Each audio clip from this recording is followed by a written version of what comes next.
Hi, Barry Lewis here for recordonline.com and the Times Herald-Record.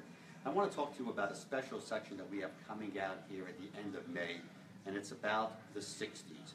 We're going to talk about that tumultuous decade which began with John F. Kennedy talking about passing the torch to a new generation, putting a man on the moon before the end of the decade. We're going to go through the whole Vietnam era, the protests, love power, the assassinations of Martin Luther King and Robert F. Kennedy Jr., and of course, the man on the moon, returning safely, and ending the decade with that historic, once-in-a-lifetime gathering of 500,000 people on Max Yasgur's farm in Bethel, New York. And there's probably fewer places on this planet to discuss the 60s than at Bethel Woods Center for the Arts and the 60s Museum. And with me is the director of the museum, Wade Lawrence. And Wade, you have a special exhibit that's going on right now. We're going to give folks a really sneak preview of it.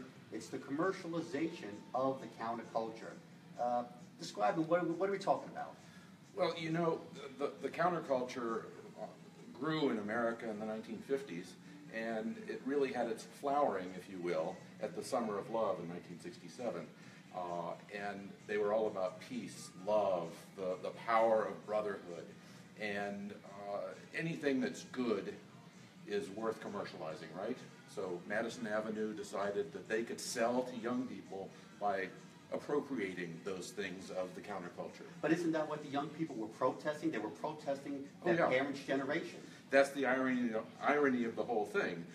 Counterculture was against commercialization, was against selling out. And so, of course, Madison Avenue sold out. That's their job.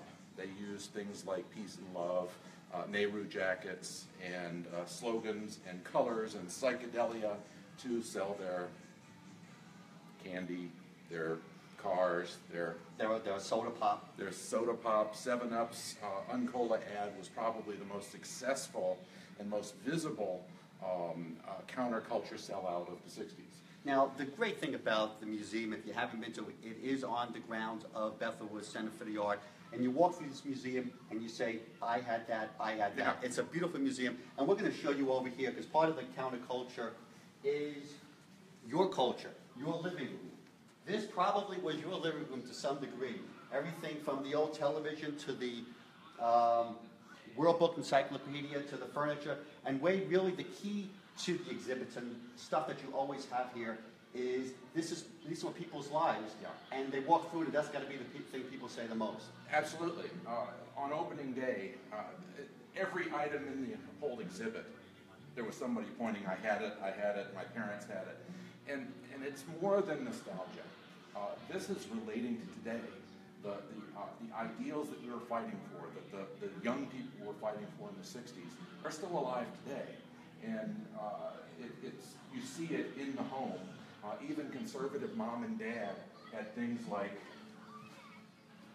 kinetic sculptures that were very pop art. Flowers were everywhere.